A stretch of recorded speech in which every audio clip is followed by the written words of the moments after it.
With us today, we're going to give you an update on the triple homicide that occurred on Friday night. Our detectives have literally been working 24/7 since the moment we received the first 911 call in order to solve this horrific case. This is a sad case. They're all sad, but this one's particularly sad. You've got three best friends. What is more wholesome than going fishing near Frostproof on a Friday night?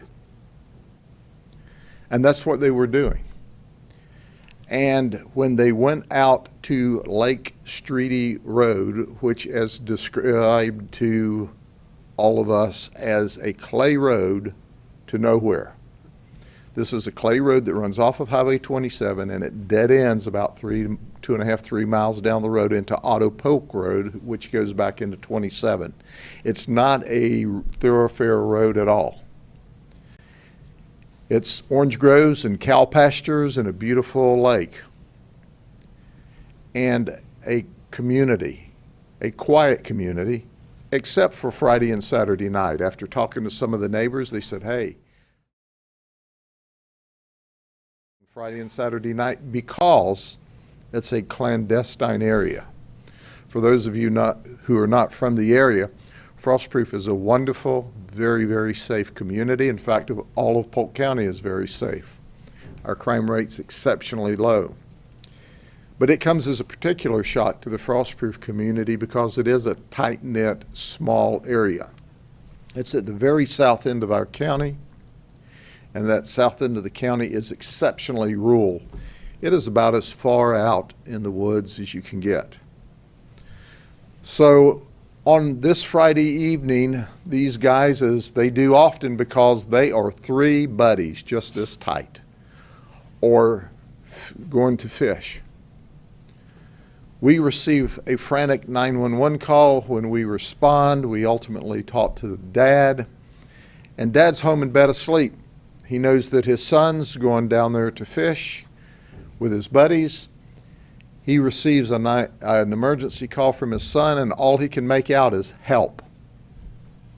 Well, Dad jumps out of bed, dresses, and runs to the area as quickly as he can, where he encounters his son's truck parked in the road and parallel with and pointed in the other direction so that they would be talking driver's door to driver's door, is the car of Kevin and Brandon, or the truck of Kevin and Brandon. And they're all shot up. It's a massacre. He runs to his son's side, and he and his son are there in an intimate moment with his son actively dying, and his son is saying some things to him which obviously we're not releasing to the public at this point in time. And that's maybe too bad for the suspects of the murder and good for the investigation. Then he realizes he doesn't have his cell phone. And he jumps in his car and he runs back to the community of Sunray, which is just about 5 or 10 minutes away, to a convenience store that once again he knows the folks, they know him. 911 is called. The 17-year-old daughter of the lady working in the convenience store goes back to the scene. And that's where Dad now finds his son, who is dying, is deceased. There's been some question about, well, why didn't Dad use the son's phone from there? Well, I don't know whether or not he looked for it, but he probably wouldn't have found it. We had a difficult time finding it ourselves after the fact when we were doing our investigation. And Dad, in this hyper state of wanting to get help, wouldn't have been able to find the phone, I don't believe. So the investigation's been going on. The good news is, because of the media and social media, we've had well over 100 tips. Some of them look promising. Some of them are absolutely ridiculous, but hey, we'll take them all. We'll sort through them because we need the information. We still don't have arrest at this moment. We are following this case up. I can tell you we started out the Saturday morning with the first press conference with a $5,000 cash reward, and we usually don't start investigations with cash rewards. That comes later. We today are prepared to go from $5,000 to $15,000. Our friends at FDLE, the Florida Department of Law Enforcement, I talked to the commissioner twice over the weekend, said, Grady, we're here to help. FDLE's great. They're always our partners and are so professional. They've got all of their laboratories on standby. We are collecting our evidence at this time, and they're going to put a rush through on that whenever we send it to the lab.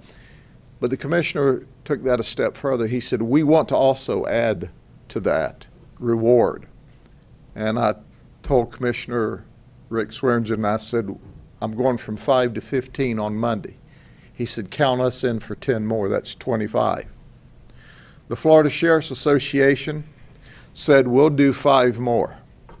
So I'm here today to tell you there's a reward of $30,000 at this moment in time, just for information that leads to the arrest of these horrific criminals, and we believe there's more than one.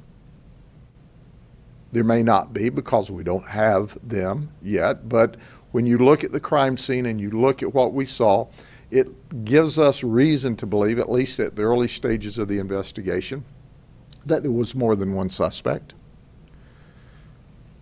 But just for information leading to an arrest, you can make $30,000 and stay totally anonymous. You simply dial 1-800-226-TIPS, Crime Stoppers. They'll give you a code number. You give us information. We don't ever have to know who you are, and we can solve this crime. But we have to think about this. What's more wholesome than going fishing? 3 buddies going fishing, we can all identify with that. And then being shot down in the middle of the road during the nighttime hours. We've got to bring these people to justice. It's important to understand that they've killed 3 people. They have nothing to lose at this point. We don't believe, have zero evidence to believe that they're out looking for people to kill. But we also know that for whatever reason that somebody else crosses their paths and makes them mad, they have nothing more to lose. So it's important that we as a community all work together to make sure we get those folks locked up sooner rather than later. Are there any questions? Sheriff, do you believe this was random or these guys were targeted? You know, when I stand behind this podium most of the time and talk about murders, I talk about either a domestic relationship gone bad or drugs, and that doesn't seem to be, at this point in the investigation, the event at all. This does not look like a drug deal gone bad. We have zero evidence of that. It does not appear to be a domestic event. We don't know the reason at this stage of the investigation. Was it something as simple as the 2 guys or the 3 guys in the 2 vehicles because Damien was in a red truck and Brandon and Kevin were in a white truck, that they pulled up side by side and talked about their fishing strategy and blocked the road and made somebody mad? Or did somebody follow Damien down there and shoot him, which is one of our theories, and at that time Kevin and Brandon drive up, and it's, my goodness, they've shot and killed one, so they shoot and kill the witnesses? We just don't know. It's speculation at this point. But 3 people died, 3 very close friends, doing what millions of people did across this country this weekend, and that's fishing with friends and enjoying their time away from work. That's why we need help. Frostproof is a safe community, and it has shaken Frostproof to its very core. Any other questions? You said that it was brought from 5,000 to eventually 15,000, and then was it FDLE commissioner came in and brought it to 25,000? And Florida Sheriff's Association brought it to 30,000. Okay, got it. Thank you. 30,000, that sounds like you guys are desperate for tips. Would you use that, Charlie? Are you? No, I wouldn't. I would say that we are actively doing an investigation, and we want to solve this case sooner rather than later. I don't ever want somebody to say that we didn't do everything we could to get a triple murder solved as soon as possible. And then our colleagues from Florida Department of Law Enforcement, simply very professional, great teammates, always there to support us and help us. I can't say enough good about FDLE.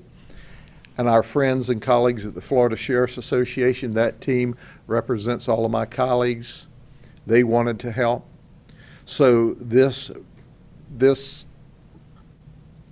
money has just exploded. I was going to 15 today, and they go, nah, Sheriff, let's bump it up some and make it even more interesting. Look, there are people out there that'll give their brother up for $100. This is $30,000 cash, no taxes. We don't even have to know who you are. We just need information. Sheriff, normally you guys like rely upon like surveillance video there. I mean, that's a remote area. How much more difficult is that to come into? It is a remote area. It's an exceptionally remote area. We've had a lot of cooperation from the neighbors in the area. They've told us everything that they're aware of. We are looking for surveillance cameras right now on homes and businesses throughout the geographic area. Our analysts are putting together data that we're gathering. So we not only have detectives on the ground doing work, we have our analysts working with different pieces of what we believe is potential evidence. Our analysts are behind the scene working up information we've put together.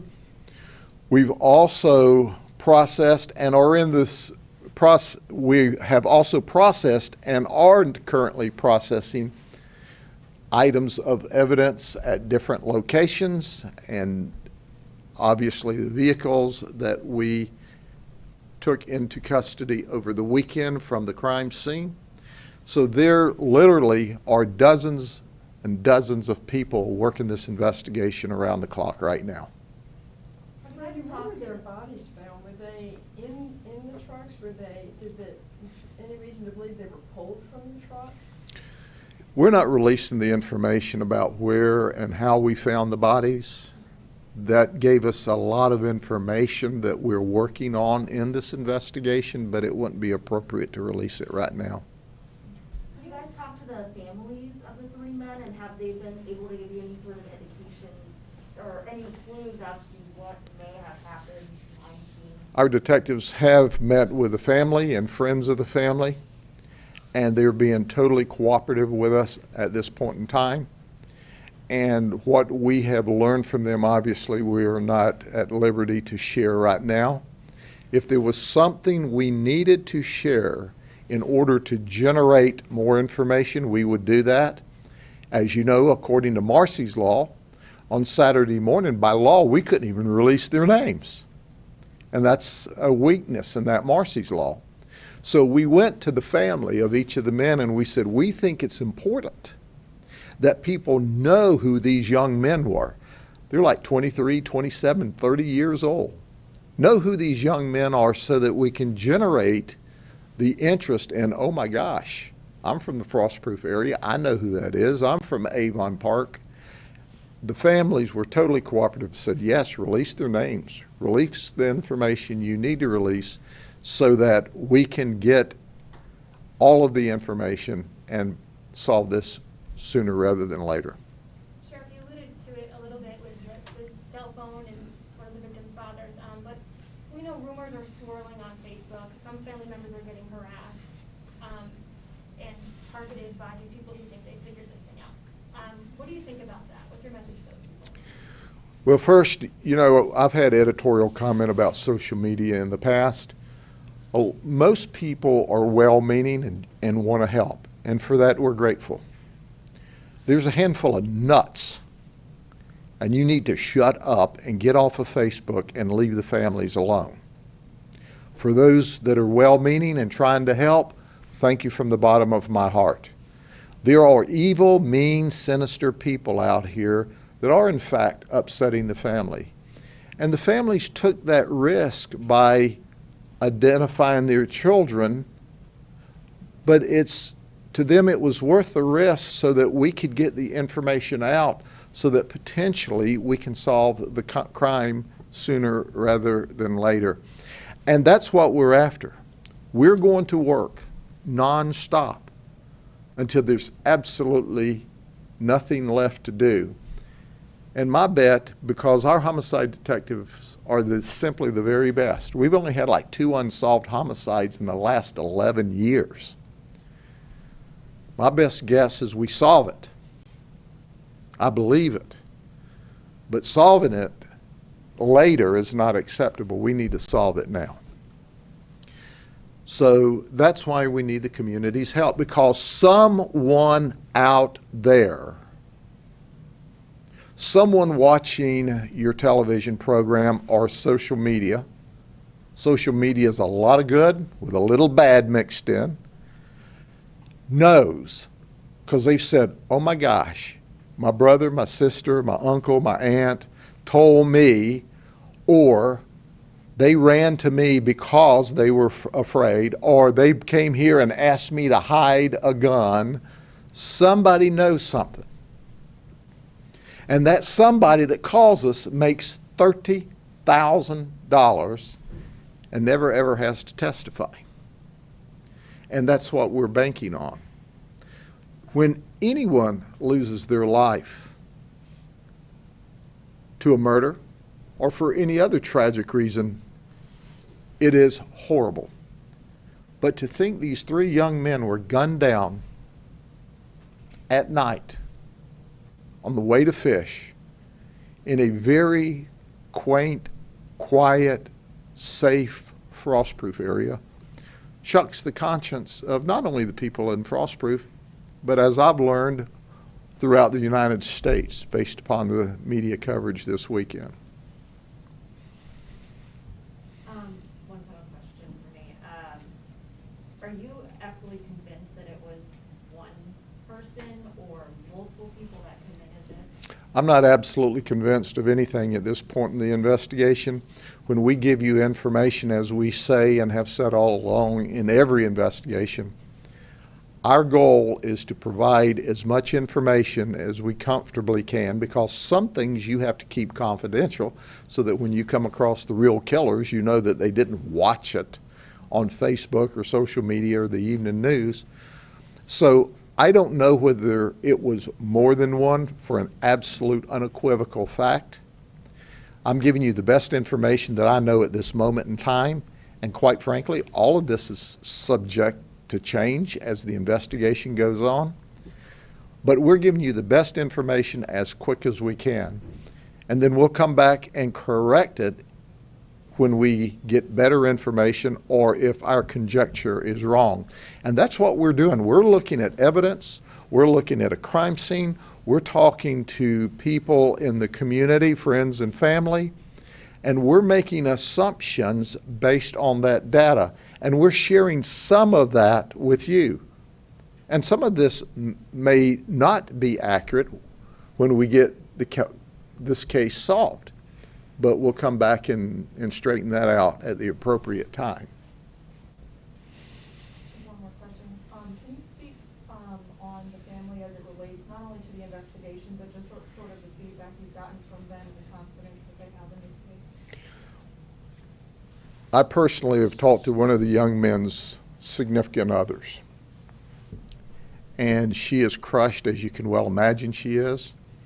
Our detectives have worked hand in glove with the families of those that have died, and they're crushed, as you would expect. They have been grateful. They recognize that we're working 24/7, and it's not one or two detectives.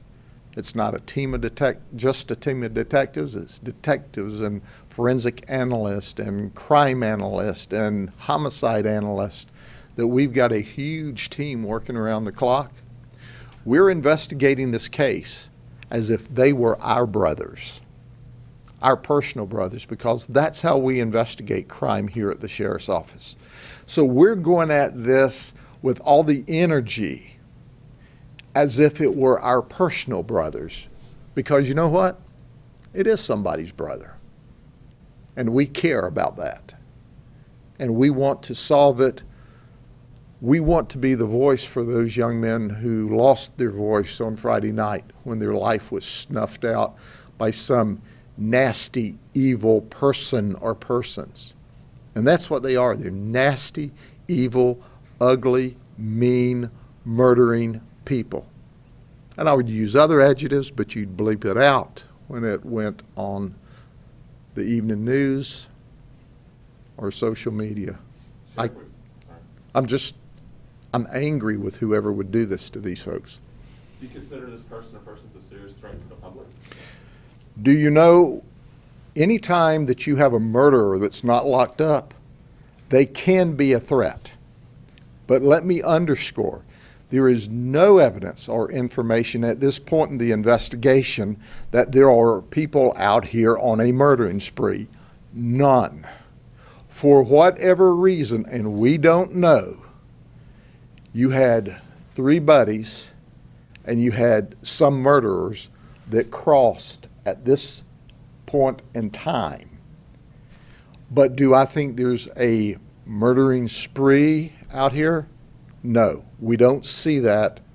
If I thought it, if we believed it, if there were evidence to that, we would certainly tell you, because we would want everyone to be on their highest guard. But I do tell you this. Any person or person that's killed 3 people, if you cross them, they have nothing left to lose.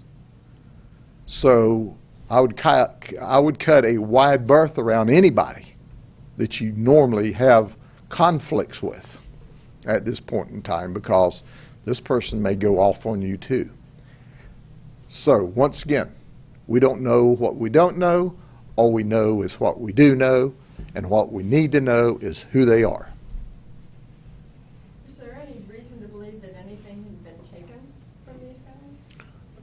Obviously, we don't eliminate that, but we saw items in the trucks that was certainly worthy of theft that weren't taken. Now, that's not to say there was something there that we don't yet know about that wasn't. But we certainly saw items of value that had somebody just wanted to be stealing would have stolen. We don't see that. So we don't see any obvious reason for theft. We don't see any obvious signs of a dope deal gone bad. We don't see any signs of a domestic violence event at this moment in time. So we still don't know why the murder occurred. Usually it's not as complex. Anytime we work these investigations, usually it's not as complex as some novel you read someplace. Usually it's something as simple as when you find them, where they were parked in the road and wouldn't get out of the way. But we don't know what we don't know. So anything is speculation at this point in the investigation. Anything else? I can't wait till I get to stand back before you and tell you we have this crime solved. And I'll be able to do that when some of your constituents and clients and viewers help us out. Take care. God bless you. See you later.